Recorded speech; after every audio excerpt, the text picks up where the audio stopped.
Hello and welcome to this week's episode of the Pro Crastinators Podcast. Happy to have you with us once again. I'm Guy, the best guy ever, your anime dude, and I'm here with a bunch of internet people that I know. First up, Digibro. Hey, what's up, buddy? Jesse Wood. Hello. Hypocrite. That's what I was gonna do. I was gonna just say hello. Well, you goofed it up. And Jeff from Mother's Basement. Money, money, money, money, money, motherfucker. Booty rocking everywhere. Yeah, all right. Excellent. Okay, everybody, so this week's topic is something that has been an incredibly contentious issue amongst us and probably the rest of the world since the dawn of time, to be honest. I got my switchblade ready. It really has. Yeah. Since the dawn of theater, we'll say. That fair. And to cut straight to it, it is remakes. Re-fucking-makes. Do you like them? Are they useful? Do they help? Do they expose people to a thing that they wouldn't have seen otherwise? Do they pollute the original identity of that work? That's the stuff we're going to talk about. And to start us off, I'm just going to read the Urban Dictionary definition of a remake, as I do so often. Okay, what is this? This is shit. It just has lists of what remakes. I did not read it first. He's just like, this'll be fine. I did read the Remakeable one, which is something else that'll be relevant here. You know what? We need to define remakes anyways in extensive terms without using this because, we talked about this a little bit pre-game, the other day. And I was saying we need to really clearly get to the heart of what we mean, because you seem to think that reimaginings don't count as remakes. It entirely, like, there's remakes, there's reimaginings, and there's also revivals, adaptations of things, reboots, like different adaptations of the same source material. And there's so many different... And then there's these, like, remakeables things, like Crisis Core that, like, adds extra shit and kind of, whatever. But yeah, there's a bunch of different things. So we really, like, this discussion is about what each of those things are, if they're good or bad, and then I'm sure there'll be disagreement in there. So let's, And what they're not, this is important, right, is remasters, which is something else. Sure, right. Like the wonderful Final Fantasy IX remaster that's coming out soon. Have you seen those fucking backgrounds? Who has seen them? Holy shit, it's the worst piece of garbage I've ever seen in my entire life. Is it a worse piece of garbage than the Final Fantasy VI remaster? I can imagine. Yes, it literally is, because it's the old looking... Actually, the models look good in the Final Fantasy IX, but the backgrounds are these disgusting JPEG'd pieces of shit that not only look bad, but they make the characters on top look like fucking like 3D models walking on top of a board in a board game. Yeah. It is the most... it looks horrible. It looks like a 144p image that's just been blown up to 1080p. So, which I'm sure is what they did. Why would they not do what the Resident Evil remake or the Resident Evil HD thing did and upscale the fucking 3D models? I guess they tossed them out. Well, the thing is, they have, even on the original PlayStation 1, I guess the backgrounds were downscaled a bit to fit onto it. And I found out that they have the original high-res versions. Yeah, because they're posting them around. We've seen them. But they're not using them. It doesn't make any sense. They took the laziest... Okay, but you know what? We didn't even really need to go into that too much, because that's like a remaster or just a re-release, which I'm generally okay with. HD re-releases, we are not counting as remakes. Right. Yeah. We are not counting readaptations of the same source material. Yes. So if you say, like, for instance... Christian Andersen's Little Mermaid. We're not counting that it's been made into 1,000 different movies, because they're all adaptations of the book, but they're not remakes of each other. I don't think anything that's public domain can necessarily be called a remake. Well, okay, so that's sort of my and this falls under that, so that's fine. But I think we're not counting King Kong by Peter Jackson. No, definitely not. I think we could, because I think it's a remake within this. I think a remake should be anything that's within the same medium, telling the same story, right? Like King Kong was originally a film, and it was remade to be an updated version of that film. It's the same exact story. They added some shit to it and modernized it, but it is deliberately a remake of that film, but for an audience of 90 years later. It is entirely a case-by-case issue, and you kind of have to study each one to know whether or not it counts. If I've never seen I haven't seen any King Kong movie ever, actually. So I'll defer to you where that one's concerned. But I think it'll be pretty obvious, and we all have examples of things that we think are okay or aren't okay, and then are remakes or they're not. So I want to say okay, because with like Little Mermaid or something, there's been a bunch of different adaptations, but I think it's pretty clear they all are there. Like Ponyo is an adaptation of the Little Mermaid. It is not an adaptation. It's not a remake of the Disney movie. It's an adaptation of the book. But if you took like Dracula, where the original book was made into a film, and then there's like a remake of that exact film, I think that would count as a remake. That could definitely count. Or the new Wolfman movie, which is just the Hammer horror movie. They've made a lot of Hammer horror movies. Like it's when you take something that's like a classic movie and you say something. This is like the heart of the issue, and you say, you know what,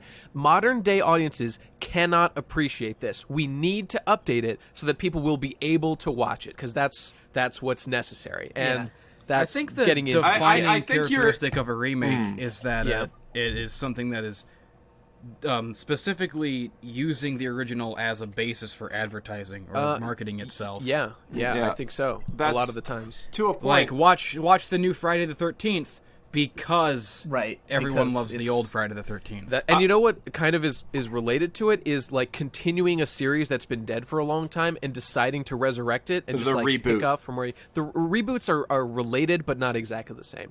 So I'm pro reboot. I'm not. Reboot is the greatest CG TV show of all time. But Nate, exactly. I do think you're making some uncharitable assumptions about why remakes are sometimes made, because you're saying like they're made because they think that people can't appreciate the original, which is certainly true in a lot of cases, like the shot-by-shot remake of Psycho, which basically is just Psycho in color. Like, I watched Psycho. That movie is fucking great. There's no need. There's no need. There is no need to do it for that reason. Yeah. But for the reason of, like, reinterpreting it through a new lens or giving it to a new director to try their own interpretation of that style or that storyline. I want to ask, though, what exactly are they reinterpreting? Is it the movie or is it, like, the script? Because I think that's an important distinction. Sometimes it's the script, and sometimes it's like the movie itself or the plot beats. And that's... Is it even possible for someone else to like redo a movie that was like the product of multiple people's creativity working together? Can you ever really call something like that a remake? Is that even... I think that in certain cases you definitely can. My go-to example from like recent times, because I think we can agree that most horror movie remakes are terrible. I'm not a horror movie expert, but that seems to be the consensus. Yeah, so like the new remake of Poltergeist, shit.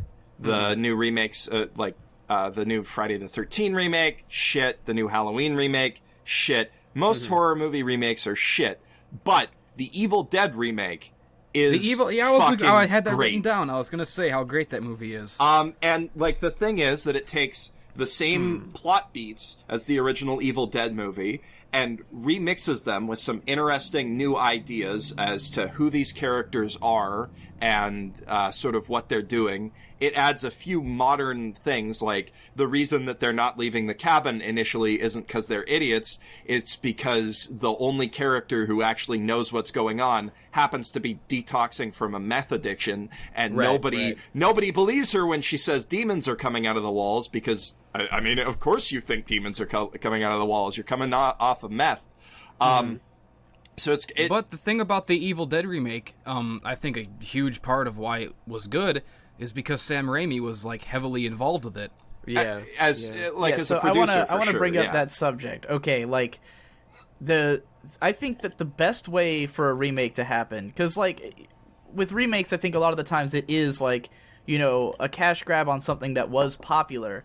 But I think that if the original had something to be improved upon, like even like it's consensus that at the time it was already needed. Like I think with something like Final Fantasy VII, which I know because this is the big one. That's the big one. Well, that's what we're ultimately getting to, but I'm not going to talk about it too much at this point because I know we're going to get to Final Fantasy VII. Let's build it up to that drag point. out knife fight. But the thing about Final Fantasy VII is when it came out, it was not perceived as flawed, right? It only became that after trends in games became something different, where now it was so revolutionary. People I don't think took a while to parse it, I think. Yeah. I don't think people play turn-based RPGs anymore, and that's why they think they need to remake it, right? Because they think it's old, it's an old-fashioned style. But which, when if you ask me, is an entirely forced upon opinion. We're gonna get to that, real. Nate. Okay, Stop. Let me finish, goddammit. All right. Let me finish my fucking point. My point is simply that at the time that Final Fantasy VII came out,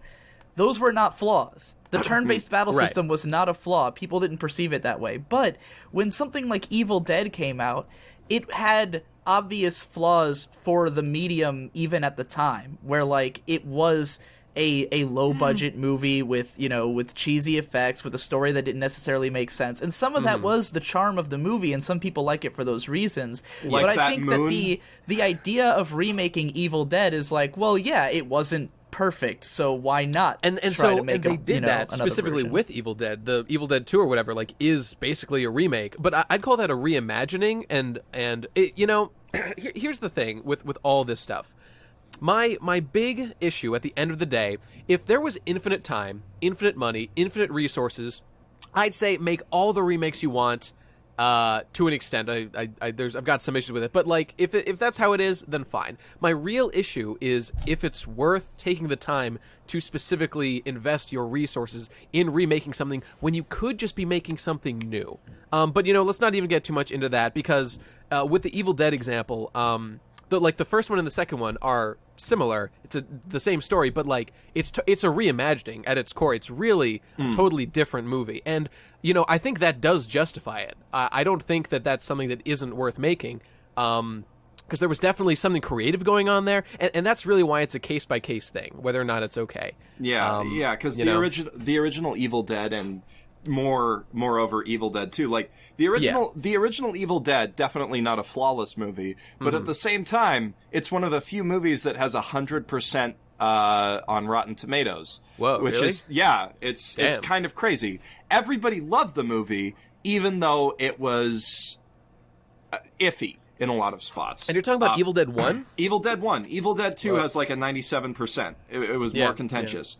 Because Evil Dead 1 goes for a lot, or Evil Dead 2 goes for a lot ballsier stuff. Evil Dead 2 is one of my favorite movies of all time. Right, I'd say that's vastly superior to Evil Dead 1 personally, but it's much funnier. Evil Dead 1 is more enjoyable in like that campy way, and the Evil Dead remake is a more straight horror movie that is not going for the campiness. And then if you want more of that campiness, you can actually get it from the Evil Dead, or from Ash vs. Evil Dead, the new TV show that they made, which I will not stop championing, because that TV show, it's got Bruce Campbell in it, it's directed and produced by Sam Raimi, so it's actually like a legit sequel to the Evil Dead 2, and it's fucking amazing. But I'm getting off topic here.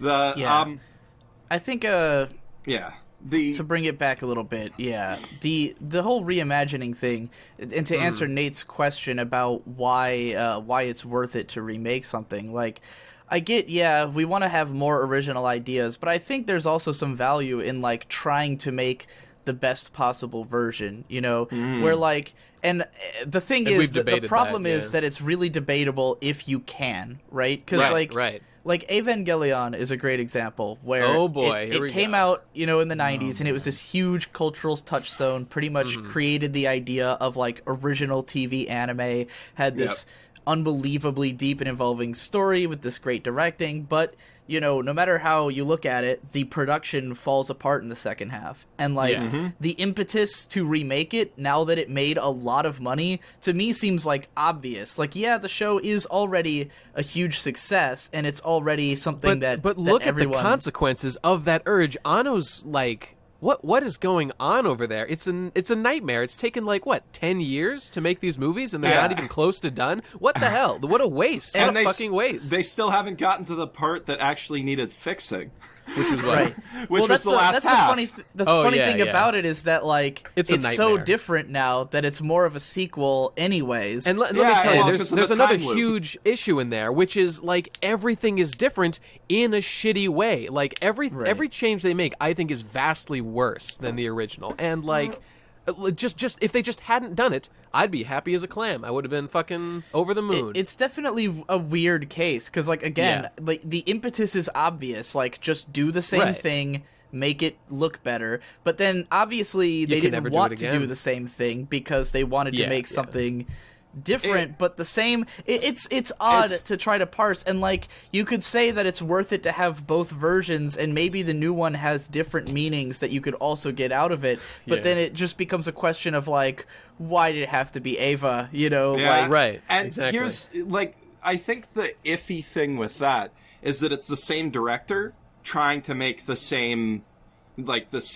thing twice and improve upon his own previous work. And I think that that's a less valuable type of remake than a new director approaching something that they love and trying to turn I'll say that I into... actually, honestly, and I couldn't prove this without doing more research into it, I don't think Anno is as much the director of those movies as people think.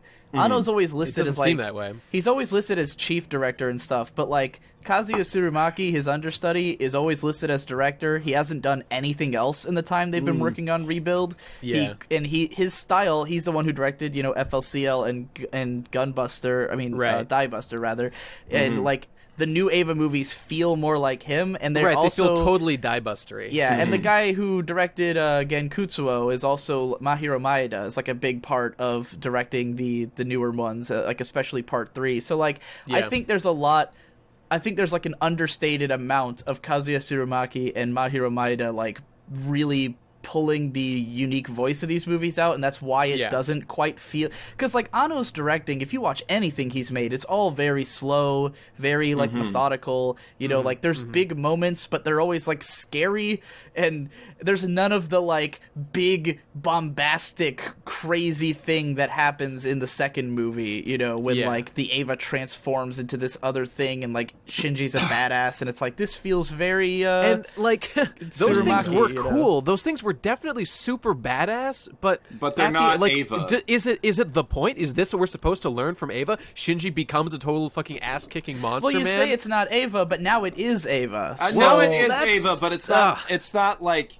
It's not Anno's And that's exactly Ava, the problem with Final Fantasy VII, because when it comes out and sucks, people are going to say, well, this is Final Fantasy VII. Yeah, okay, we need to on that issue, we need to bring up how, because we're talking about this already, the people making the remake, okay, the guy who directed it was Kitase, he is now producer. Nomura was character designer, he is now director. And people already throw around the argument, this legitimizes it, this makes it, it's reasonable. The answer is, no, it doesn't, because... It's been 20 fucking years since the game came out. Nomura, first of all, Nomura was a fucking character designer, and now he's a director. That's not the same shit. Can I just Kitase is a fucking producer. Yeah, go on. I just want to talk some shit about Nomura.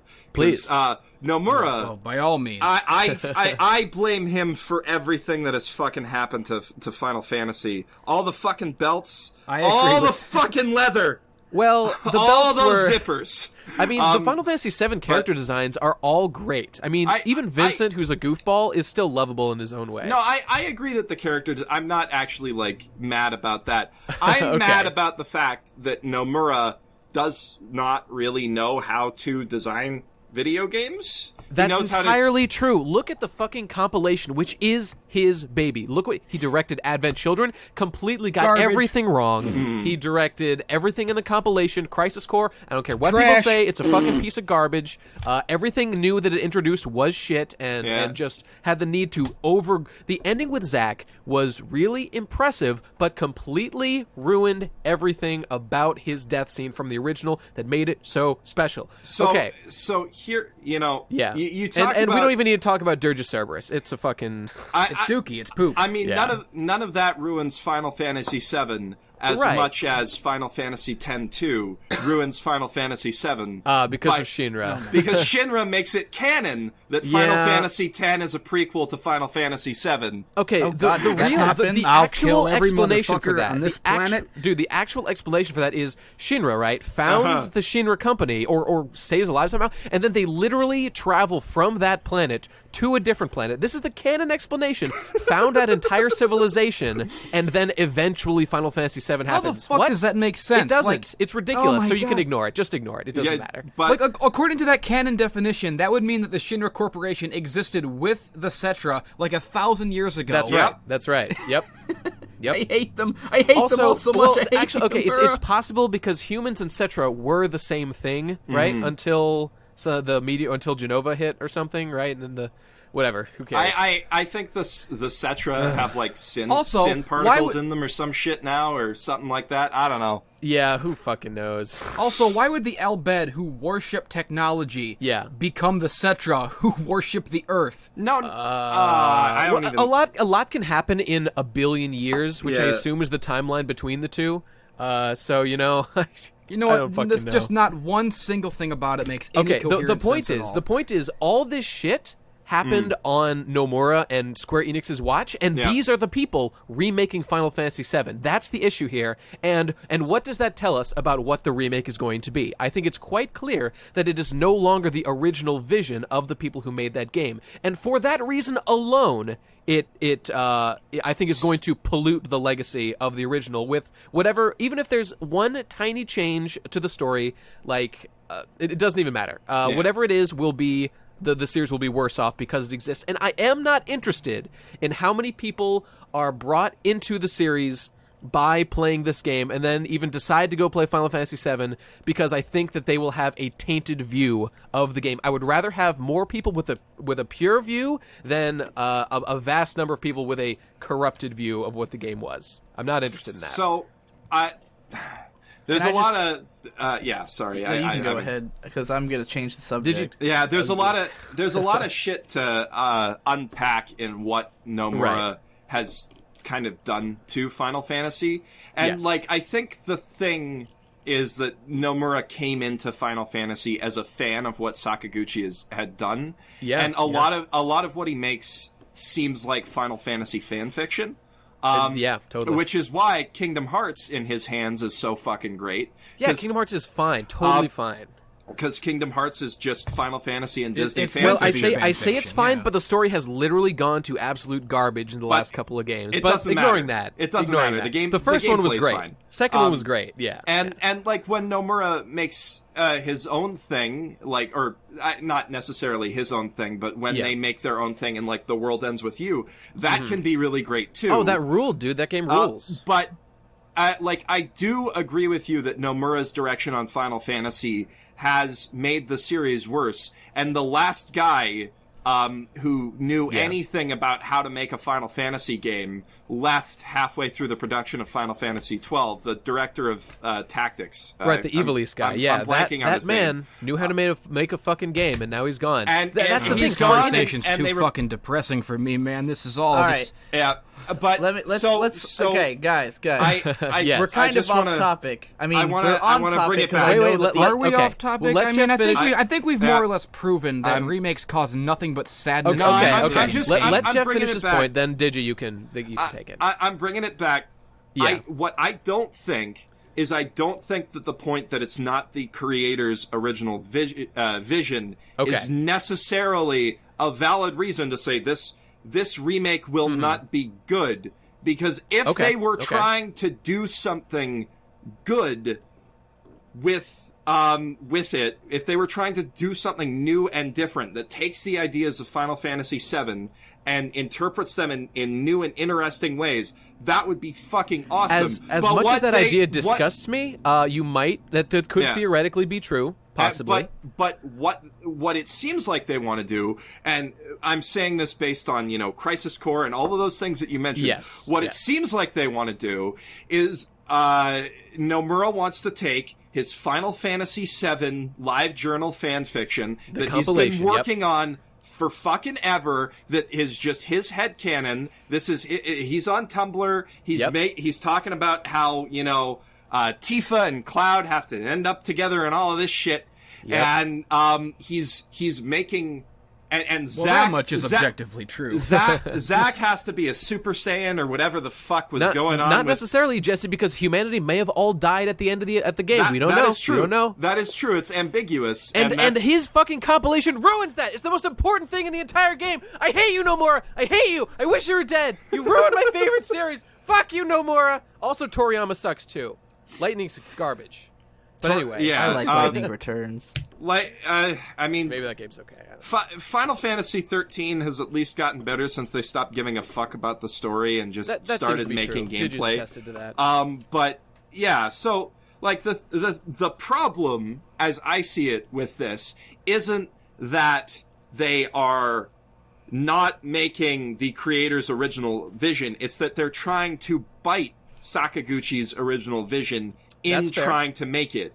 And that, I think that if they were trying to make something that was totally different, that would be fine. Yeah. But look at all the advertising. Remake. This is it. Done correctly. Done as it was always intended. That really seems to me. All right. But let's move on. I gotta get into this now. Okay. I gotta cut a promo here. All right. Please. Look, we've done a lot of talk about, like, the creators of these games, right? And a lot of this, you can blame them for making these remakes and trying to obviously just repackage something that's popular so that more people will buy it, right? I mean, Final Fantasy VII Remake, on the sheer idea in most people's minds that this game is supposed to be the greatest game ever, but they haven't played it because it's old, and then it comes out and it's new, it will make it sell like crazy, right? That is true, though I Now, don't here's the thing. The problem to me is not necessarily the creators, it's the gamers. And I think in general, the product of all these remakes is that people don't give a fuck about art. People don't care about art. They care about just being entertained. They just want to consume shit, right? You put it in front of them, they watch it. The reason Psycho gets a remake is everyone knows about Psycho. Everyone's heard of it. A lot of people have probably seen it. But nobody wants to see a black and white movie. Right, no one's going to go out of their way to download a black and white movie and watch it, even if they would probably like it. And there is some level of understandableness to this. Like, maybe people don't really have the like, language to communicate with older art. Like, if you've never seen a black and white movie, it might be hard for you to sort of process. And most people don't want to put the effort into watching old shit. They just say, I don't like it because it's black and white. This is a very intricate topic that's going to be difficult to parse. But But the thing is that, like, because I'm going to bring this back to Final Fantasy VII, right? Okay. So, I grew up without a PS1. My first console was the N64. I didn't have a Sony until, like, 2003 with the PS2, right? And I went back and I got really into JRPGs, so I went back and tried to play all the old Final Fantasies. I played like most of the first disc of Final Fantasy VII, which is as much as I've played of it to this day, but I did love it, right, at the time, like 2005. And I loved the art, I loved everything about it, Now, my little brother Victor is a very, like, modern spoiled gamer. Because he's been playing games for as long as I have, but he's never gone back and played old games. I go back, I try to play NES games, Super Nintendo games, all the stuff I missed out on. He's never done that. So Final Fantasy VII is getting a remake, and immediately he's like, oh yeah, now I get to play the new one instead of the old one, right? Oh, yeah. Good. And so I told him how everyone was, I told you guys all jumped down his throat immediately, and then I told him how you guys all jumped down his throat, and he's like, man, whatever, I don't think I can get into an old turn-based game. And then Nintendo made Cloud in Smash, and he got all excited because they were showing all the Aeons and shit and playing the old battle music. Those are summons. Aeons are Final Fantasy X. Whatever. Yep. He saw all the summons and he was like, oh man, I forgot. Final Fantasy's pretty cool. I now want to play 7. So I get him, I have it on Steam, so I put it on his computer.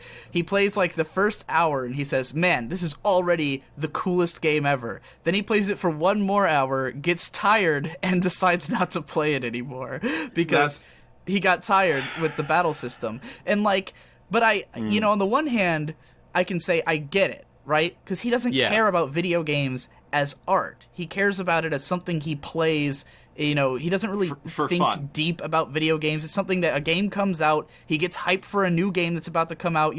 He's always riding the hype cycle, watching all the previews. The game comes out, he plays it, and then it's gone. That's it. That's right, maybe it comes back later when he plays it again, if he plays it again. But it's not something that like he's got this grand cultural idea of what games are. Let me bring up a point about this real quick, because I think an important touchstone for this whole discussion is Red Letter Media's Jack and Jill video, in which they say specifically how like that movie is a corporate disgusting piece of garbage that only exists to make money and has no artistic value whatsoever. But people don't care. At the justification or what they say is like, at the end of the day, who cares about this movie? Like, who is harmed by it? The answer is only people who look at movies as art and are interested in it as an artistic medium. Everyone else is fine. Doesn't matter. My Asterisk War Part 9 video that's going to come out in a couple days is almost exactly the same point now that I think about it. But like, the thing is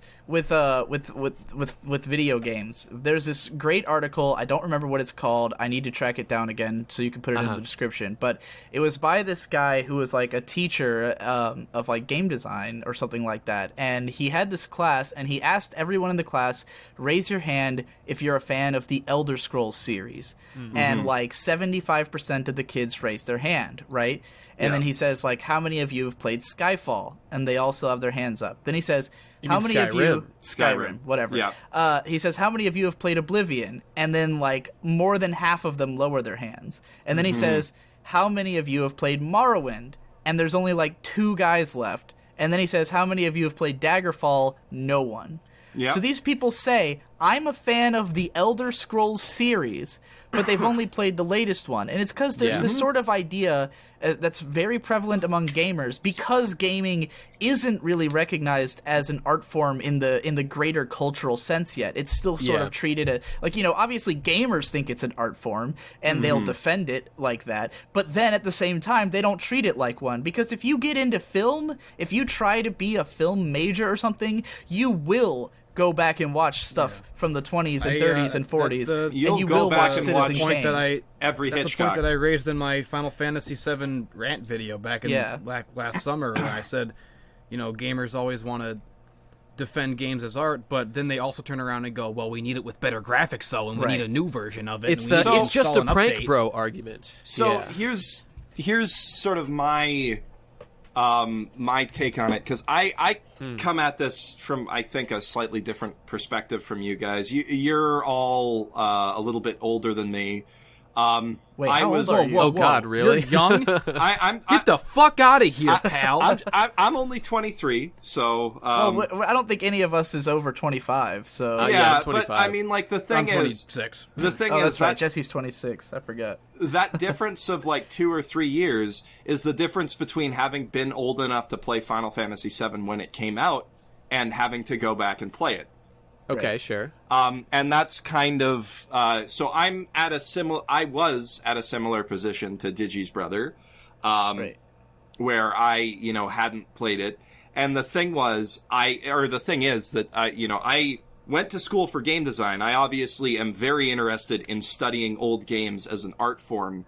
Right. And for me, Final Fantasy VII, more than say Final Fantasy IX and more than Final Fantasy VI, kind of came across as a chore to play, because it was in that dip in quality in terms of like visual fidelity and a lot of other stuff where they were figuring where they were I'm gonna fucking murder you in your sleep. Go on. It looks like somebody really revealed their immaturity.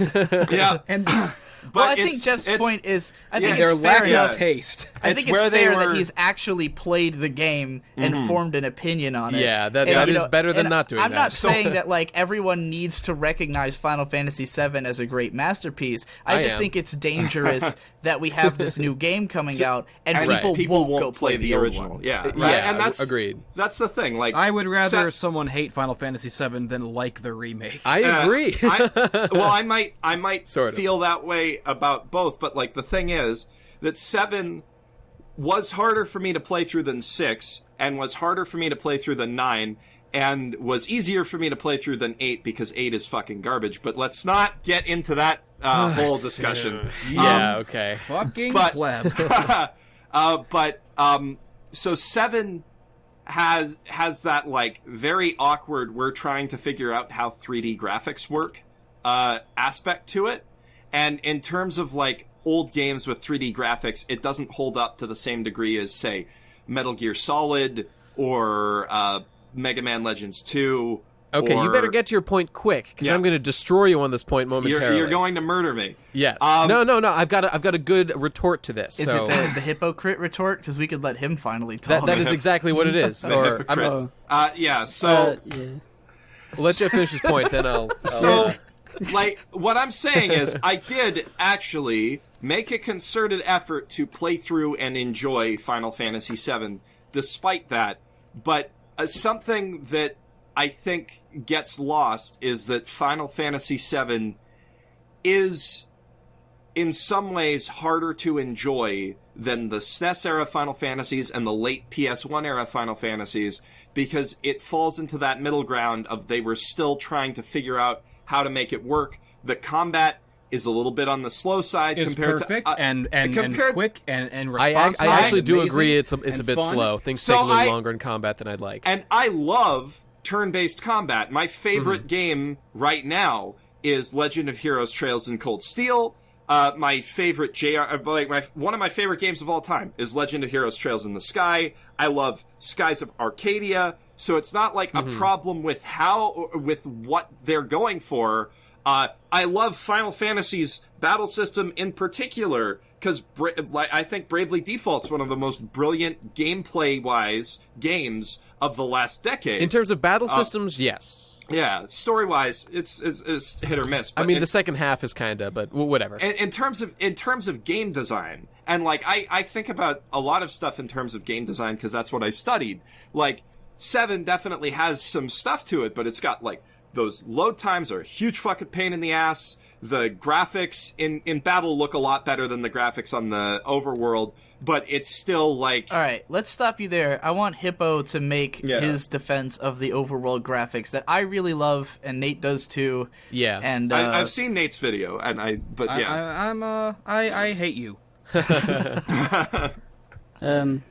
Well, I haven't played the other Final Fantasy games, so I don't know how good I am at of a retort I am, but I played Final Fantasy VII quite recently to form an opinion on it for the same sort of reason, so that I could compare it to the remake when it comes out. Yeah. And I like all the low poly, the low resolution stuff. I forgot what my actual argument was. Your argument was that the way say, that they animate the characters is very expressive. Because the way that all the dialogue is portrayed is like the characters move their bodies because they couldn't animate faces to express those right. things. So the for someone to is say that go on. The animations they did well with what they had. Right, and so for someone to say that a remake will be better in every way is ignoring the things that were the product of, like, that they were forced to do, which in this case is the incredibly animated models, which I love, which is one of my favorite things about that game. It gives us a very silly feel that's super endearing, and the remake will not even close be able to capture that level of comfiness. I don't disagree, and I do appreciate... It's going to be grimdark as fuck, and I already wish I was dead, but go on. Yeah, so I do... The voice acting alone is just going to kill it by itself. Voice acting in games is a huge issue. I wish it was gone. It needs to go away forever. I hate it. We can talk about that. Specifically, the Advent Children voice cast. At the very least, least, every game that did not have a voice cast should never, ever, ever, ever, ever be given a voice, because I've already got the voice in my head. Anything else would be horrible. I want to make that argument in a sec, okay. But I actually do want to chime in on the graphics thing that you guys were talking, because I do appreciate that old school style of what Final Fantasy VII's overworld characters are, basically, is they are big, blocky 3D sprite equivalents. So what they used to do in the old Final Fantasy games is they'd have, like, a few different dance animations for the sprites that would, like, express what emotions they were feeling in very simple and obvious ways. Right. And obviously I like that because I like Final Fantasy VI, and Terra's like scared reaction, like face is great. I love that sprite. And like, what the problem that I have isn't that they try to do that in Final Fantasy VII necessarily, because I can appreciate that in other games of the era that have similar limitations and do similar things with their graphics. What I don't necessarily like is the disconnect between how these characters are presented in battle and out of battle.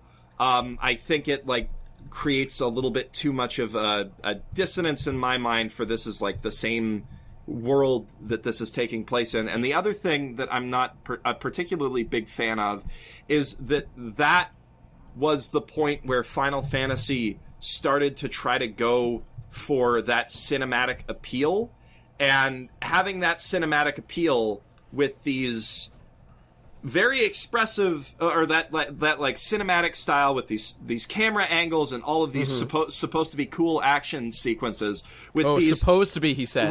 Go on. With these adorable little stop motion Muppets. Yes, and is I just gotta say, jarring as fuck. If I can nitpick your points, jarring. Yeah, I gotta say that whenever I hear people bring up things like disconnect or dissonance, those just sound like words to me that critics invented that don't actually mean anything. Like, where is this disconnect that I'm supposed to be feeling that everyone else points out in things? I think Jesse and is it because the backgrounds are so pretty? I think it's totally fine for Jeff to have all those opinions about the game, but I know I'm just nitpicking. I think it's something that you can go back and play the game and feel that. And maybe you would have felt that when you played it the first time in 1997. Like, maybe you would have played 6 and then played 7 and felt that disconnect. And that could be totally normal. But I think... the thing is, I think 7 would have blown me away if I played it when it came out. But none of that... I mean, that might be true, but none of that is the issue. The issue is, does this justify a modern-day remake as we've seen they're going to do? Getting back to remakes, I want to actually bring up Final Fantasy VI. Okay. Yeah. Because, really, Final Fantasy VII, the original, is to me an example of how to do a remake well, because it's kind of a remake of 6. Not in, the story, but they carry so much over from 6. It's got the same modern setting. It's very similar, yeah. Sephiroth is basically a less funny, more serious Kefka. The final boss battle is exactly the same. Yeah. It's essentially, they looked at 6 and said, well, we have a more powerful console now. Let's do this again. But what makes it not a remake is obviously they made a whole new world and a whole new story and a whole new characters to base it around. So if you want to remake something or put a new spin on it, just take the elements that you liked and make something new with it. Yeah, making a remake entirely to the point. I want to raise worthless. Is it just not obvious to everyone why they're doing it? There's only one reason. They're trying to make money. That's it. That's the only reason. I want to raise a point about old games in general and sort of advice to people who haven't played a lot of old games, because I do think, while I think Jeff's points are valid about feeling that disconnect and that's a personal thing that some people might feel, to bring back to the defense, because as valid as your feelings are, also valid is our defense that we I think all 4 of us on the other side of the discussion like those character designs and the way they're used in the story. And I think that people need to go in with an analytical slant towards the way that graphics are used as opposed to what the graphics are, because I think that saying that new graphics are necessarily better than old ones is kind of like saying that movies are inherently better than books because they can show you things on screen as opposed to describing them, when in reality a book a great book can have a description in it that's way better than a shitty movie's image, and I think with old games there can be Super Nintendo games like, say, Chrono Trigger, that are so evocative of a time and feel and place that they still resonate with you more so than a modern, game that has really high-res graphics. To me, it's if you look at those Shakespeare re-envisionings, the ones that do it in messages with ASCII, fucking smileys and shit. That's an extreme example, but that's what it reminds me of. It's trying to reinterpret the thing that already exists in a new way to make it more immersive. What you're ignoring in that situation is the incredibly important, like, what that art piece made at that time says about that period of time, which is a super important aspect of it. And I think that when you take the turn-based battles out of Final Fantasy VII, you really make it a different game, and you're not acknowledging it by calling it a remake. And that's where, again, remake, because that's the issue. Personally, that's a reimagining at that point. Right, I agree. My stance on remakes, like, in general, which we should have probably gotten to this 40 minutes ago, but, like, my overall stance on remakes is, like, as pieces of art that exists in a void, like if I didn't take context into it, I don't think there'd be much to complain about because it's just a different game and you have both. But in the context of reality, where I know people are going to play the new Final Fantasy VII and take it as the Final Fantasy VII, it's worrisome. But at the same time, no one who actually takes games seriously as art is going to do that. Like, you know, the people who give a fuck are us. We're the ones who are going to write the history books about what video games are. There's going to be people out there that just fall through the cracks and only get the newest one no matter what. And I worry for that. I think the crux of my position on remakes is, you know, I've seen and played enough good remakes that I can't just throw the baby out with the bathwater and say that remakes are all inherently bad and they shouldn't exist. Right. But what it comes down to is just whether or not I trust the people in charge of the remake. Yes, that's right. Specifically in the case of Final Fantasy VII, if you look at Square Enix's track record for the last, 15 years, it's a nightmare. You cannot trust these people to make something of the same quality. Wait, let's ask a question. Merit. Let's look at other Square Enix remakes. Jeff, you've probably played this. How was the remake of Final Fantasy III on the DS? The remake of Final Fantasy III is actually something I was gonna bring up. I never played the original. Did you? Nobody did because it was Japan exclusive. Well, then can we really form a comparison? I'm just saying. like the thing is, in terms of like viewing it as its own property, it's definitely solid. And I have played old school Final Fantasy, so I know how that looks. And I have, I mean, the gameplay systems Final are Fantasy exactly 1 and 2 same. On the Game Boy Advance, much better than the original NES version. Much tweaked and improved in a lot of ways to avoid all that fucking grinding. Yeah. Or here's a slightly more contentious example: Chrono Trigger on the DS. Less of a remake. Doesn't it have very little like change, cool cutscenes and I mean, shit? That was for the PlayStation 1 version. They put in the cutscenes for the PS1 version, but it has none of those load times that kind of ruin the PS1 version. And it also has a bunch of new endings, some of which are pretty interesting and help to connect it to Chrono Cross, which some people might think is... I do like those, but I have to ask myself, like, was this intended? Is this the real story of these characters that, like, I know they tie in Shala and Chrono Cross more, which is really cool, because I know in Chrono Cross Shala exists, but, I mean, we probably don't have the correct answer to this, but, like, was this intended? Is this the real story of Chrono Trigger? I think you care a lot more about authorial intent than I do, personally. Yeah, I think that the writer on like, the guy who wrote the scenario for Chrono Trigger was the guy who did most of the direction on Chrono Cross. The reason why authorial intent is important is because I want to play the game that was intended originally. And I know there's lots of issues that come up whenever you're making a game. Things get cut, things get changed. The corporate stuff has an influence on the artists. But, you know, I'm interested in playing this game that I can say, okay, this was made by these people at this time. I'm going to interpret it in these ways. And, you know, things are getting a lot more complicated. And maybe it's just me, you know, screaming against the wind. I think it's pretty easy to look at the Final Fantasy VII remake and say, this is clearly not what Final Fantasy VII was intended to be. Yeah, this is clearly not what anyone involved with making the game would have made it. And they've just taken someone else's idea, and because they own the intellectual property, they are allowed to do whatever they want with it. And I think that there's so many signs that it's obviously going to be a problem game, because it's obvious to me that with the whole the whole thing where they have to split it into, an episodic release. And what that says to me is the game is way over budget, and the reason the game is way over budget is because it has to appeal to everyone. So they're not trying to make an art piece; they're trying to make a game that everyone will buy. So, Final Fantasy VII at no point had a part where you, after you finish the first disc, you have to wait months for the rest of the game to be released, and then you have to do that again. Yeah. It's not. It's not art. It's not. I do want to defend one thing on the budget perspective, which I think is one good sign in relation to this game, which is that they're remaking a game that has pre-rendered backgrounds, and I would say that the one thing about Final Fantasy VII that does absolutely still hold up is the pre-rendered backgrounds. Yes, for sure. And that's something that I wish we had more of, and like. My complaints about Final Fantasy VII's graphics are not necessarily complaints about... I don't think that graphics from that era can hold up.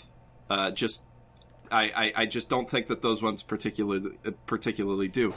But the Final Fantasy VII Remake is trying to remake a game with pre-rendered backgrounds, which means that it's a game that never really reused any assets because it didn't have to worry about storage space in the same way as other games, and it didn't have to. So like every environment could feel completely fucking different and new and awesome, and not have to share the same fucking crates and barrels from every other area of the game because they didn't have to reuse those assets over and over again. And with Final Fantasy VII, the remake, if they're they're going to reuse shit everywhere. They might reuse shit, but like the thing is that if they're trying to make Midgar feel like the Midgar that people remember, they are going to have to create a lot of unique environmental art assets for every single area of that game, which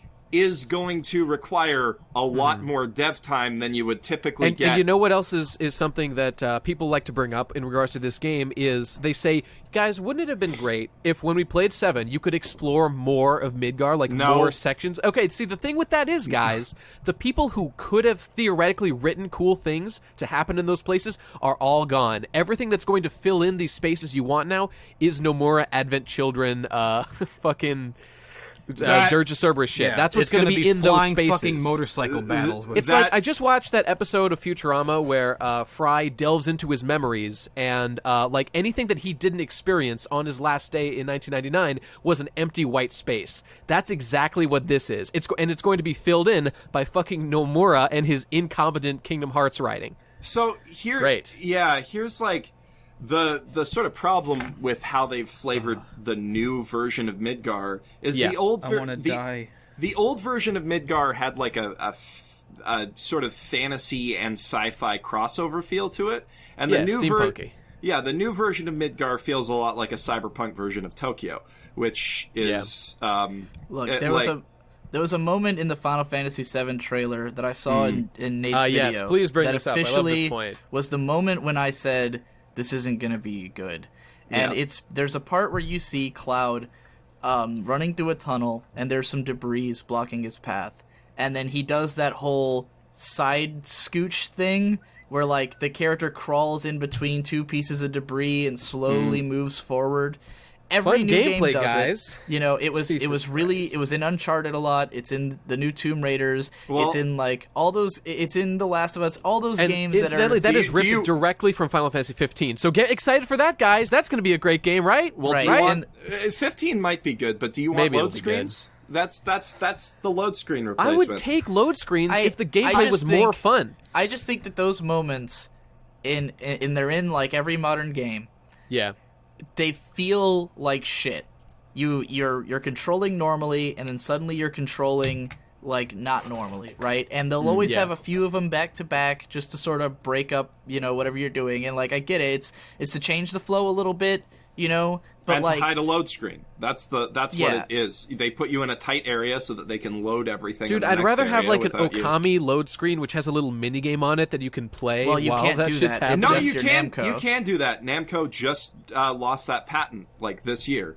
Hey, there you go. Yeah. Sweet. So, but like, so now we'll have load screen mini games again. Thank God. Wait, Namco patented that shit? Holy shit, fuck them. Yeah. Yep. They can go suck a dick. I think, well, for one thing, you probably wouldn't need those types of load screens if you didn't make your games so overblown with their Look at Dark graphics. Souls, right? Yeah, Dark Souls has no load Bloodborne screens. Well, it's fucking Dark perfect. Souls has the elevators, but well, those are fine. They work. They blend into the world seamlessly. They're fine by me. Right. They don't make your control scheme the point is change. they crafted the world to avoid any kind of super annoying shit I have no that. problem with load screens that are integrated into the gameplay in a way that feels natural, like an elevator or I think that how the Uncharted games handle it in creating that feel of I'm watching a movie is better for those games than not for doing those that. games. Sure, I hate those games. I saw but what Final Fantasy VII being this okay, RPG. Final Fantasy VII being this RPG, and I mean, it had cinematic moments where the controls change, you do different stuff, but it was always for like in a lot mini of those you game. can still control Cloud though, but right. Yeah, well, there's always like a mini game, like you're riding your bike and you're slashing people or you're doing all this other stuff. It's always like a creative, fun way to change the tension of the scene. Well, let's not ignore the 30-minute long cutscenes that happen sometimes. I mean, there's only like one of those at the end. I'm not talking about there's... that.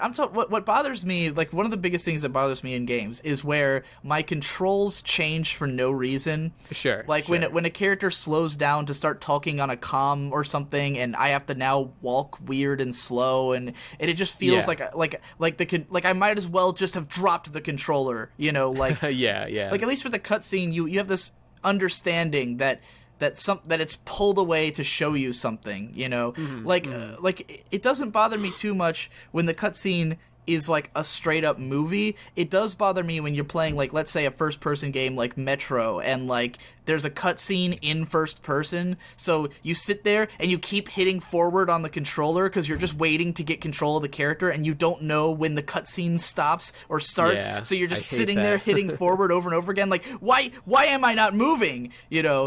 But like in a game like Final Fantasy VII, seeing something like that appear, I'm just like, why would that happen in this game? Why would it take control away from me, just like Mass Effect 3 and did? The answer and is every obviously other game because did, that's what games do these days. Well, which is I'm not. gonna mute myself And it for a really second. doesn't matter what we think, because if the comment section of Nate's video proves anything, I was just it's gonna. that people want. I wanted to end and this they with want a reading of mediocrity. several of my Chicken favorite salad comments thing. from that. But So- go on.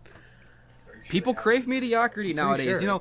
I'm of the opinion that AAA games development If they have has chicken salad, give me that. If they don't, terribly give me something deteriorated chicken-related, I and don't care. devolved Or- in general. or I don't like care. Just games give me today, anything. They're all at the least fucking the same. big budget AAA games Specifically are AAA, legitimately worse in general than older games. 1998 was like a golden time, dude. Right around that. I'm inclined to disagree, but that's because I have played almost every new game for like the last 3 years. Would you say that Due more to of my the job. new? Would you say that more of the good new games were AAA games, or would you say that more of them were like more? Look at Undertale, One guy. Undertale. Well, all the good games that are coming out now, the Yeah. majority of the games that are really, impressing people or getting played a lot or successful or good are all, modestly made indie games with one or two guys. And in on charge. the other I hand, think to a games degree, are but- art, and they should be made by smaller teams, I think, and not be so bloated. Yeah. I think with more restrictions, it's like the art from adversity thing, where like if Final Fantasy VII had come out with all the technology it has now back then, it would have had Advent Children cutscenes, and it would have been impossible to take seriously.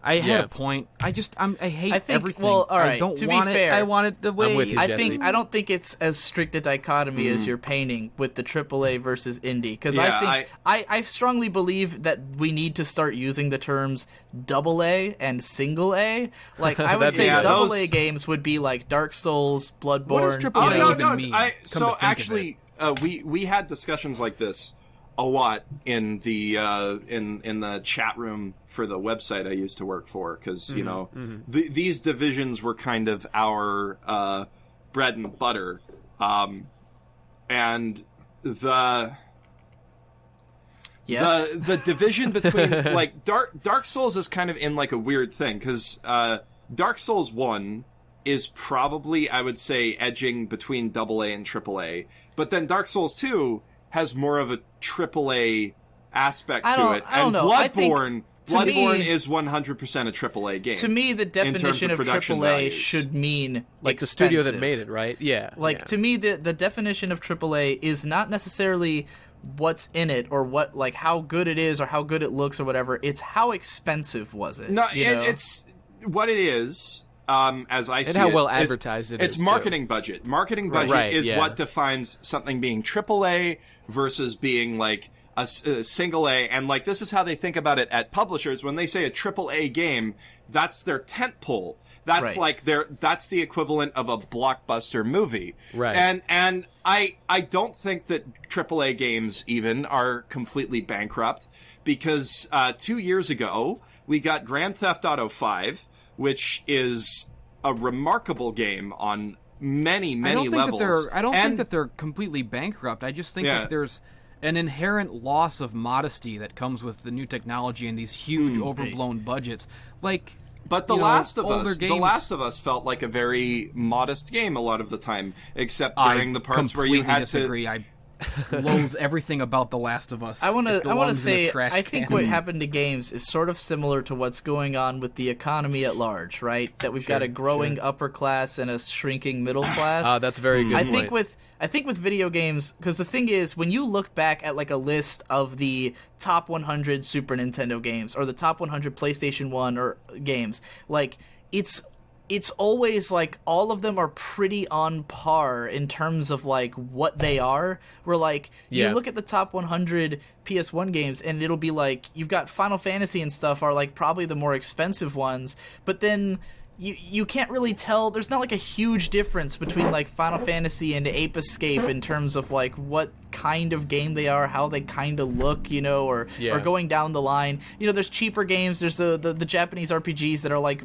all 2D, even though they're on the PS1. You got like the legendary No One Can Stop Mr. Domino. They all feel like they're on the same sort of like plane of existence. Where like if you played like like a cheaper game versus a more expensive game, they all kind of feel the same. Whereas like now, when you look at a AAA game, it's like this impossible to comprehend production where you look at it and you go, how is this possible? Because for me personally, the overblown HD graphics actually physically hurt my eyes. So whenever I look at it, I feel like I'm staring at like God, and it's just beaming into my eyeballs. I don't want to say like happening? I don't like the idea of companies striving for greater fidelity, and I know there's going to be Uncanny Valley stuff along the way. I'm fine with that. It's when your efforts, like I think in Final Fantasy 15, this will probably be the case, when your efforts to make a game pretty adversely affect how fun it is to play, or your resources are diverted to that. That's when you've got a fucking problem as a game. And I think what I'd like to see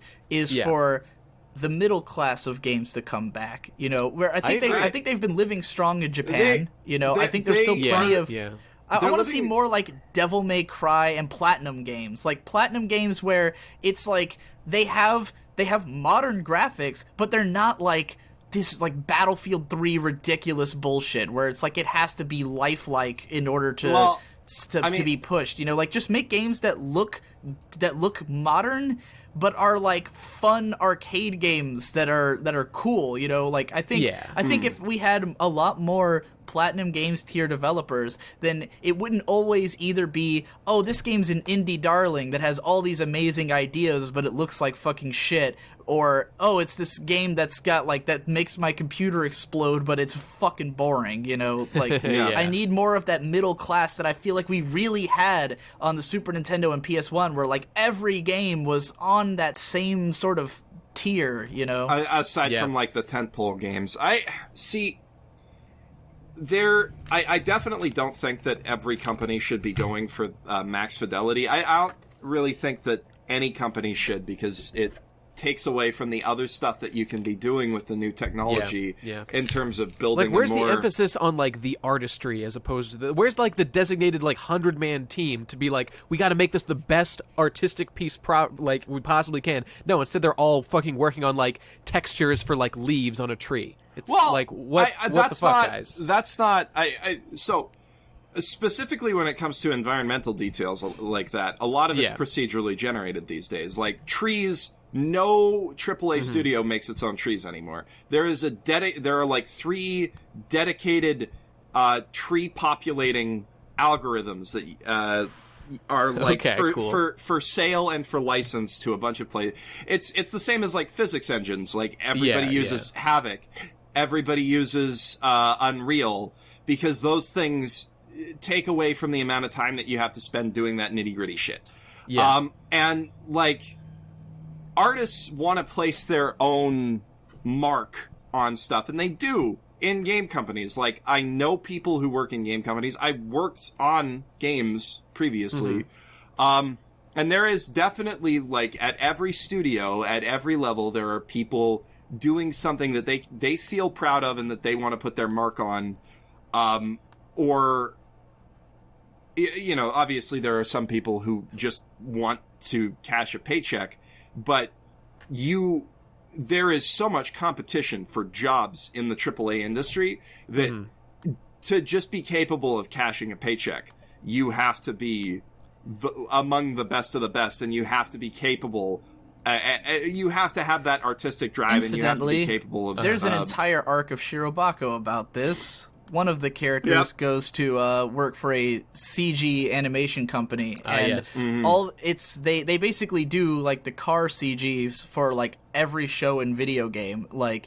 And the director of the company is just really passionate about cars. But if you work there, all you do is design cars forever. You know, she was designing like just rims. Like, she was only allowed to design rims, and she's talking to the other members of the company, and they're like, yeah, after 2 years I got to move on to tires, you know. And she's just like, oh my god. Shit. And then she realizes, I want to do artistic stuff. I'm gonna go. But like, everyone who was working at the company was working there because you will never need work. You always will have work because they always get hired to do cars. And so she was like, I'm gonna go work for some indie team and just say fuck it because I need the artistic gratification, you know. So that exact thing happens quite frequently around me, because I live in the same city as the big EA Games campus. So I know what city is that? Vancouver. Oh yeah, right. Yeah. So I know people who literally all they do is try to get the details right on every single player in the entire football league, or every single player in, and when I say football, I mean soccer football, like inferior European football. FIFA. Yes. Or try to get every single NBA player's jersey fucking down. And the environmental modelers, all they fucking work on is stadiums and basketball courts. And there is a super high turnover at EA of people going indie. Like, Vancouver has a huge indie game scene because people do get tired of that over time. But the thing is, I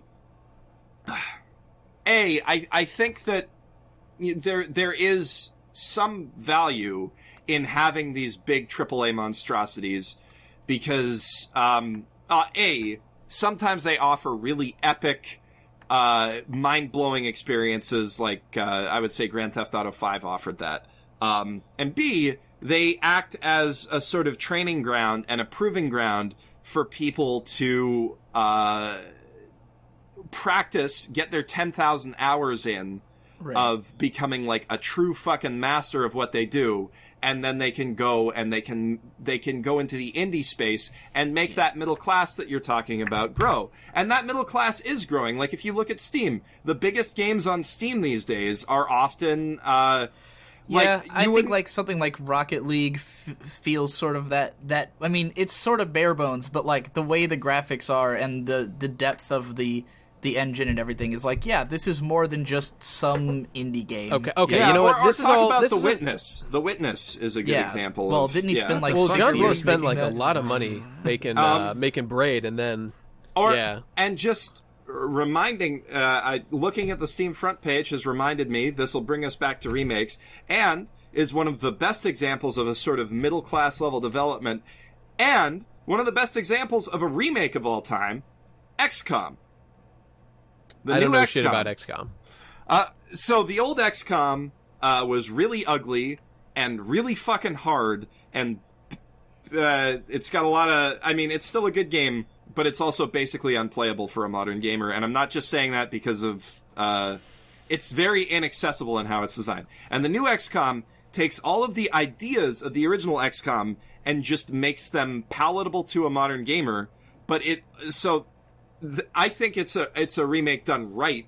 But then also, the interesting thing about it is that it was like wildly fucking successful. Meanwhile, XCOM, the Bureau XCOM Declassified, the shitty first-person shooter that they made set in the XCOM universe, was supposed to be the AAA tentpole of XCOM, and it fucking flopped. While everybody bought XCOM 1. And now XCOM 2 is the most hyped sequel That's very ever. interesting, and my position is, and always has been, it's not like every single remake will always be a mistake, but I do think that they are rare, and in generally, I think the practice isn't as valuable as pursuing new works. But here's why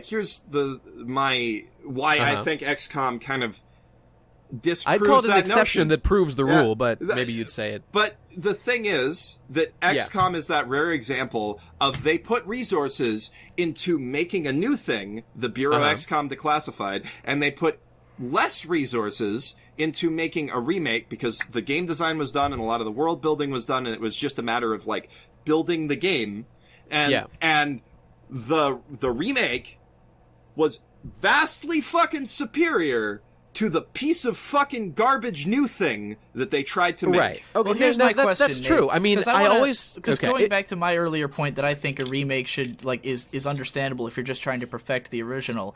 Do you think that the new XCOM would have been better if they just hadn't called it XCOM? Like, if they had just called it something else? I think it perfects the original XCOM. I'm asking Nate. Like, do you think... Do you think we'd be better off if you took an idea you had that you released and it was pretty okay, and then you made a much better version of it and said it's a remake, would that be less valuable than if you said, well, I just reskinned it and now it's about different characters and it's a different IP? Well, okay, the critical word there is reskinned, because like if it really is the same game, only you just change like fluff, then like what do you? That's not a substantive change. What I'm saying is that if you change when the they entire remade story XCOM, of the game, it's a remake. It's the same thing, but they changed the systems of it to make it better. So it's a remake, but it's a much better game.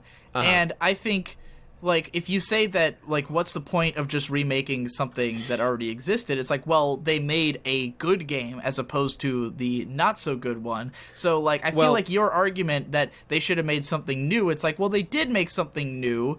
It's just that it's so similar to the old one that, why change the My the argument name? is really about the use of resources. It sounds like in this case because they were already making this other game, they had the assets to use, and like it didn't require a massive amount of work to do. And it's like if it's what the artists like, if it's better and pretty much objectively, then there isn't really much to complain about. But so like really, your complaints with remakes are, one, it should be the same people. I'm not saying it should, or it should be something that reflects the original artistic intent. Yeah. Or otherwise be something totally different, because why even call it the same thing?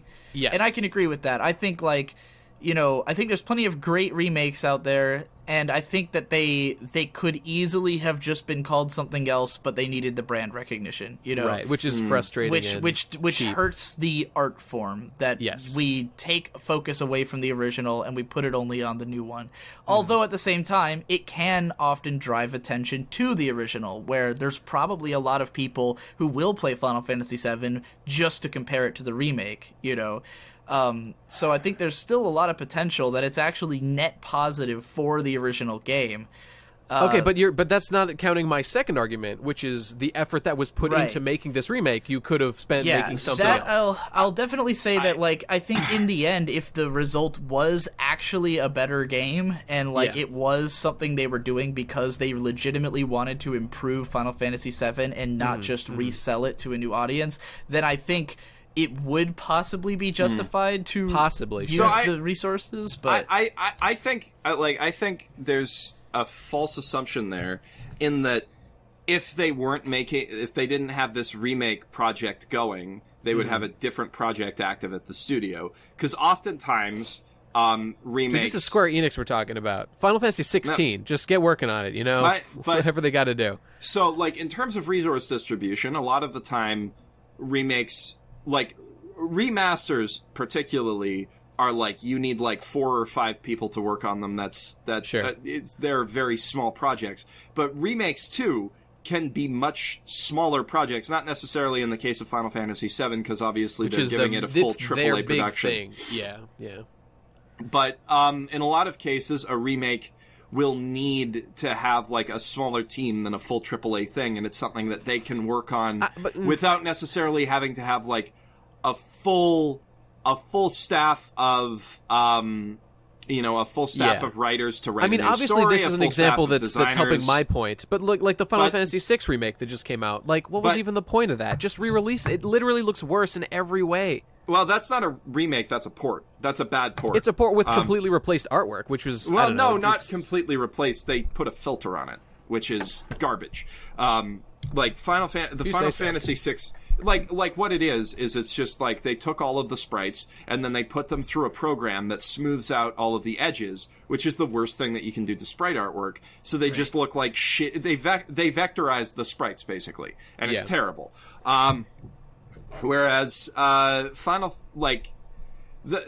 assumption that you're making that they would be making or that they could be making something entirely new instead. Mm-hmm. I think is somewhat false, because oftentimes, like, they are putting less resources toward making the remake happen, and they don't have to put as many resources. And to cut you off... B, I think... Sorry, you can go with your... Yeah, and B, I think that the remaking something with a director or a team that has seen the original thing and thinks, this was cool, I want to do it my way and better, is often super valuable. Like the example often like the example I think it would be more valuable if they changed the name. But here's some I think I have a few examples beyond XCOM. Going back to movies, Scarface is a remake of a silent film, a silent era film. And The Thing, which is, in my opinion, the single greatest horror movie ever made, is basically a remake of a very shitty 60s sci-fi movie called The Thing from Another World. Okay, you brought up the Scarface in a discussion we had before, and I think that's probably an example of something that skirts the line between a remake and a reimagining, because there's no way that that a silent movie has like the same script or the same direct much I'm assuming has changed that it really seems like a whole new thing. It's not just like I don't know what it's based on or anything. I don't know if the movie was the basis of that foundation, but that's one of those things that's not. Here's a know. point I want to make though, Nate. Yeah. With your whole argument about the resources, is that that is, I will give you a very idealist viewpoint, but I think that it's possible that they need remakes to make money so that they can make the other stuff. Yeah, bet on a sure thing to make because the thing is with Square Enix specifically, we all know that they've been bleeding money out of their games. They keep saying that every game because they make such bad choices. Right. They make terrible choices. Let's release Tomb Raider the same week as Fallout 4. That's a brilliant idea. Or, even just focusing on the Final Fantasy brand, they made 3 Final Fantasy 13s after the first one was not even liked? What was that about? Well, that is not true that the first one is not liked. The first one is well beloved by a myriad of people. Who have shit Dude, you just have to look at the sales figures overall. Okay, yes, it did. I think it actually might have sold better than any other Final Fantasy besides 7. But that's not because it was good. I think the 13 games have done pretty okay, and a lot of people they've done love worse. them. Even after the second one did much worse. Why would you make a third one after that point? Doesn't make sense. I don't know. Because they were probably because they had the assets and they could throw it together. That's not a good minutes. excuse. That's a bad excuse. But my point is that they are bleeding money They made a bunch of games that they made over budget. Even though those games sold unbelievably well, they didn't sell enough to make back the stupid budgets, you know? Yeah. Where, like, Tomb Raider sold, like, fucking 5 million copies, and they still said it was a financial the basis of my criticism is this is bad art. And, like, okay, it's probably a great financial decision, but it's making shitty art. But the thing is, like, if we're talking about this team, like, let's say, I mean, if you were saying resources is like a nebulous thing where their resources could somehow get transplanted to another studio, like they decided to be ultimate philanthropists and just give all their, give all the talent that they have for Final Fantasy VII to a studio that can actually do better.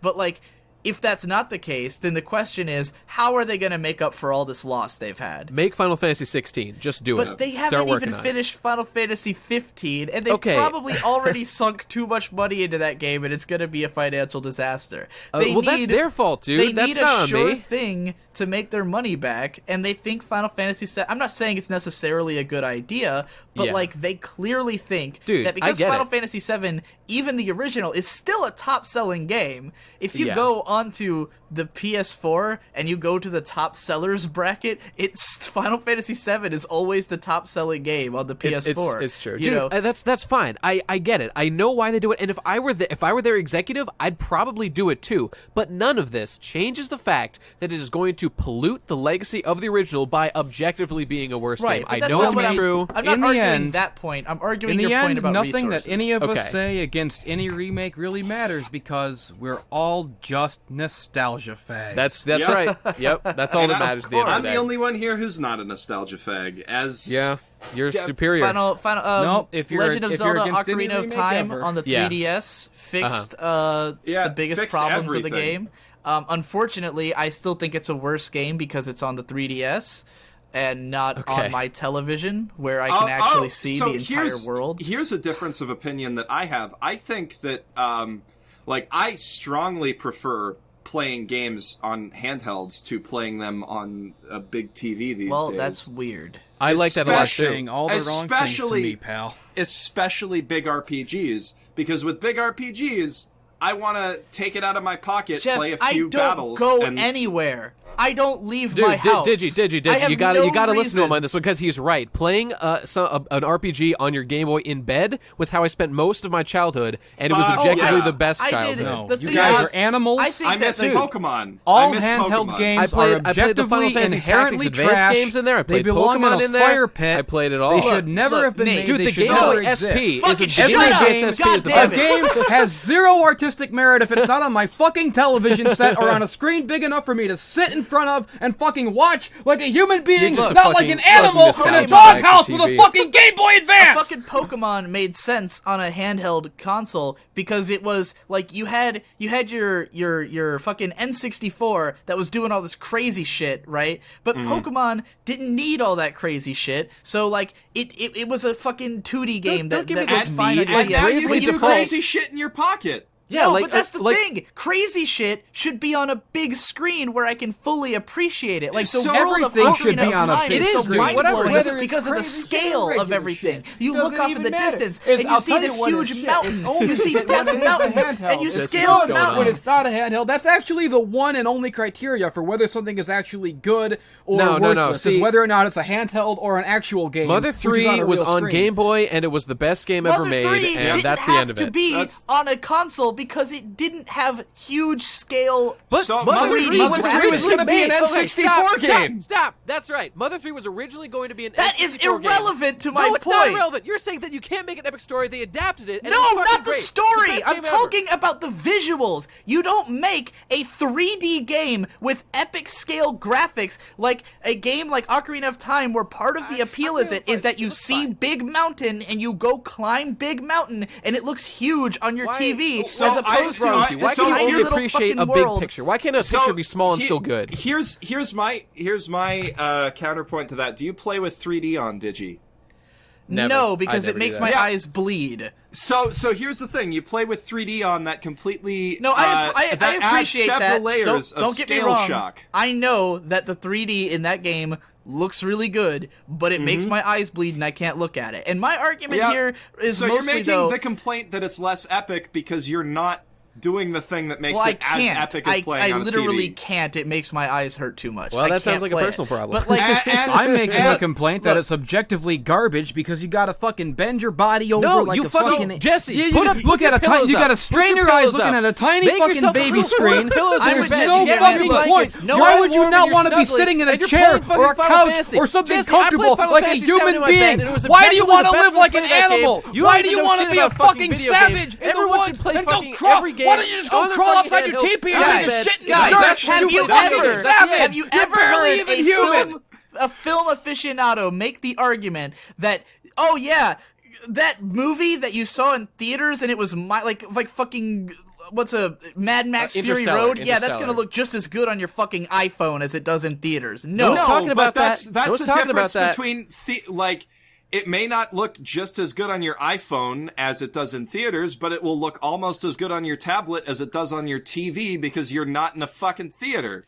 Theater experience is completely different from I don't like care TV. how good it looks on my tablet. I care that it's on my fucking tablet, which it shouldn't be. Because my tablet is a crappy little handheld device that fits in my fucking butthole pocket. Watch it however you want. Why are you going to take that away from people who like to watch things on a tablet? Because nobody deserves to have anything that sucks. I want the world to have things that are good, and I want the world to have good and that is why they should not remake the Final Fantasy VII remake. It does not deserve to exist. Why would I play on a 3DS where it cramps my hands and I have to fucking... The buttons are too close to my fingers and they're all too tacky and they suck and it's this shitty controller. It's like playing... Like putting your hands on a plank of wood with buttons and then holding it 6 inches from your face and you can't be comfortable with it when I could have a beautiful, sleek controller in my hand that is built for hands because it doesn't need to account for screens or how small it has to be to fit in some controller instead of cock, you fucking faggot.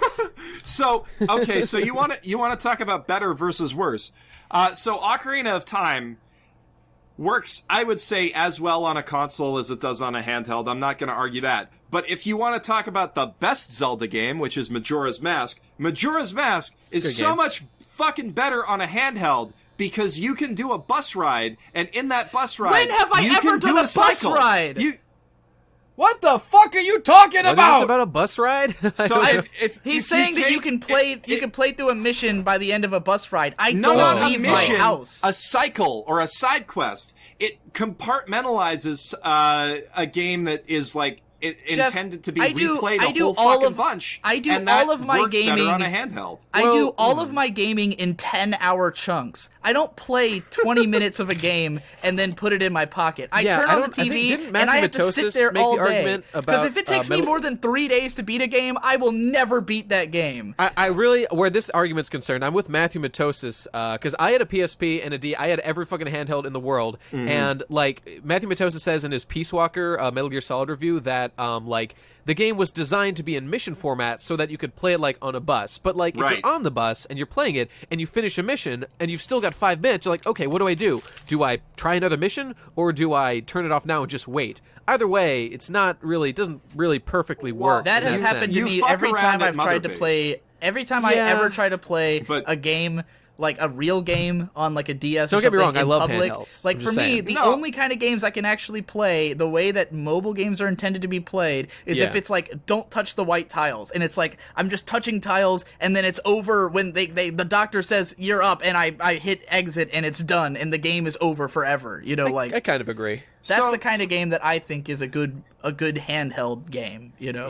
So, like, for me, the ones that I think are the best are, weirdly, the big sandboxy RPGs, because those are games that you can play for whatever period of time you feel like playing and get a good amount except for 10 enjoyment hours out of them. Because if you try to play for 10 hours, then the strain on your eyes and hands will break you. And 10 hours is the length of time I want to play the game for. Okay, guys, so this argument is like kind of related to remakes, but kind of almost not at all. So I think we should roll it back a little bit, you know? Yeah, I just wanted to get heated about that. We thought we were going to stab each other over Final Fantasy VII, but it turns out it was stabbing about each other over handheld JRPGs, which is the best way to play Let me just say that, like, I want to be super clear to everybody watching that, like, when I see an old character, like, brought back to life, like, the first time this happened to me was when I first heard about Kingdom Hearts 1, and I saw Cloud was in it. That's what made me buy that game. I thought that was the coolest thing that ever happened. And because in no way, that was celebrating the existence of Cloud. That was not something that in any way changed the interpretation of the character. And when Cloud got into Smash, it was the same thing. And just today, when I saw Ramza Beulve, the 3D screenshots of him in the new Dissidia, that is a celebration of the character that in no way detracts from their legacy. Things like that, could not be more excited about them. They're fucking fantastic. It's when I have a problem when something comes along and is trying to one-up someone who, like Sakaguchi is the guy, and the writer whose name I forget, who made Final Fantasy VII what it is. They're the guys who did it. And now we got these new guys who say they're going to redo it, and, I just don't think there's even a ghost of a chance of them really getting what that game was about and communicating it in a meaningful way. And for that reason, I think it will only pollute the legacy, and I don't want that to happen. And so that's the real reason, at the end of the day, I don't like remakes, in addition to the other reasons that we talked about before. Yeah. Anime is a Japanese colloquialism that comes from shortening the word animation. Anime is synonymous with animation, just as in English, cartoon is virtually synonymous with animation. Oh, Jesus Christ! What a bombshell! What a bombshell! So I just want to ask, as our special guest of the day, Jeff, Mother's Basement, I just want to ask you your thoughts on, as the only one of us who's met Sakaguchi, how does it feel to know that you are advocating the pollution of his artistic vision? How does that feel? Do you feel good about that? Well, okay, so for one thing, Sakaguchi's artistic vision is that Final Fantasy VI is the best Final Fantasy. But he likes Final Fantasy VII too. It's not like he hates the game. He doesn't want it raped. He doesn't want to see it raped. He doesn't want to see it raped. And, Sakaguchi, man, my opinion is that you guys should all go play Terra Battle, because Sakaguchi is making new cool shit. I would love to. I should. And that's a mobile game, by the way. Better on handheld, motherfuckers. I've never played a. Yeah, go on. It's actually okay. So Terra Battle, pretty cool game. It's all about positioning tiles. It's kind of like halfway between a puzzle game, like a match 3 puzzle game, and an RPG, but not like Puzzle Quest. Anyway, I was gonna say Puzzle and Dragon or something. I am not, strictly speaking, advocating the Final Fantasy VII Remake raping the shit out of everything that that's already been done. They're just going back for another round. Yeah, because they did already destroy it with Advent Children. And they which I mean, let's be real. The only to quote Max from Life is Strange, the only, well, not to quote, but to paraphrase, the only good Final Fantasy movie is The Spirits Within. Interesting. Which, because there's not a lot of competition there, but okay. Because they didn't try to make something that was the same fucking thing. Wait. How old is this girl who said that? She's like 18. 18? Oh, well, okay. I thought she was like 13. I was going to call her a hipster. That's not so bad. No, yeah, like what she specifically says is, she's like, I don't care what anyone says. This is one of the greatest sci-fi movies of all time. And that game was published by Square Enix, so... Yeah, so, but anyway, They're still sour over this whole Spirits Within thing. I mean, they fired Sakaguchi over Spirits Within. He resigned, to be fair. He resigned, but it was like, that whole Japanese resigner will fucking kill you thing that Hideo Kojima did recently. Well, actually, I don't know that. I can't speak for Sakaguchi because he didn't tell me that stuff. Anyway, I am not advocating them destroying his vision of this game that in part he made for his dying mother, and which obviously was very who died. Meaningful. She was already dead, dude. She was dead. Oh, she was dead, yeah. Yeah. So, which was obviously... Which is the most beautiful vision, and I love this game so much, and to learn something like that years after playing it, my God, people, what are you doing? What are you doing? So, I am not necessarily advocating that. I think that a Final Fantasy remake could potentially be good, and I think that gameplay-wise, like, the thing is... This could be fun to play. This could rape, or this could, I don't want to say rape over and over again. This could fucking destroy every bit of artistic integrity that Final Fantasy VII has. Sure. Just like Shin Megami Tensei 4 destroyed every bit of artistic integrity that the Shin Megami Tensei series has, but it's still a fucking fun game to play, which means people still consider it to be a good Shin Megami Tensei game, and this could still be like a good Final Fantasy game. But here's what I would advocate. What I would advocate playing Final Fantasy VII. If you feel like you want to play Final Fantasy VII, take out your PSP or your PS Vita, get it on your PSP or your PS Vita, and play it that way, because it's Steam, much. Why do you want them to have the worst possible? No, because experience? it's much more palatable to play it on a handheld where the play load it on screens... Steam or your PS4 where you won't have to break your neck. Guys, oh my god, play it on a fucking Look, a Sony PlayStation. Dude, the great thing is you've got options. You're gonna love Final Fantasy VII. You're not gonna want to play it for 20 minutes at a time before breaking your neck. You're gonna want to play it all day. CRT television set and a Sony PlayStation with a fucking memory card and one of the skinny original controllers, and you fucking sit there and you take your fucking medicine until you've beaten the fucking game, and then you can have an opinion, you cocksucking animals! He's right. It's objectively the best way to do it. Also, you should do it in 1997 if possible, or 1998. And be like build a fucking time 12. machine. So the best way to do it, just smack yourself in the head until you remember what computer graphics are capable of now, and then go back and play. But yeah, so I think that game provides a better experience on handheld, like all RPGs. But I would advocate playing it that way. He really wants. He's cruising for a boost. Let's move on past this point. We're getting. Can we end this? I think we've wrapped it up. You know what? Just I wanted to do one thing before we ended, which was just to read a couple of just to get an idea of what people in general think about remakes, like the slobbering masses. I wanted to read 3 of my favorite comments on my Final Fantasy VII remake video. All right, here we go. Where'd they go? Hang on. Okay, here's the first one that's kind of reasonable. Why do people focus more on the negative side of the remake than on the positive side? I know Square Enix completely screwed the company in the 7th gen, but come on. They can't make another mistake after 13 and 14. Love that one. Okay, I've got 2 more.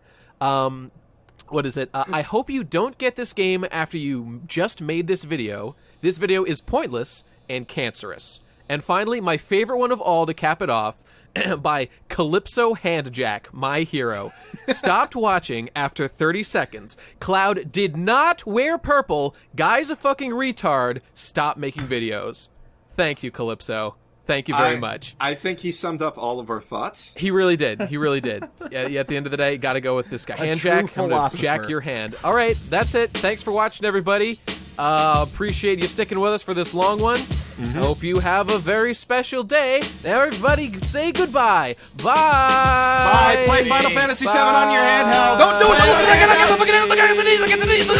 it. He's stupid. I don't like him. He's dumb. You're dumb. You're dumb.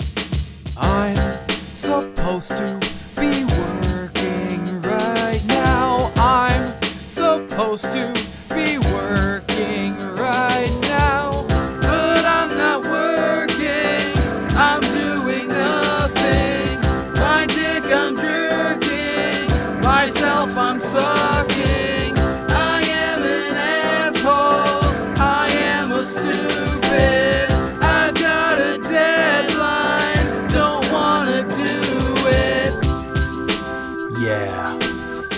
It's quite the burden. It's a hard knock life being a genius.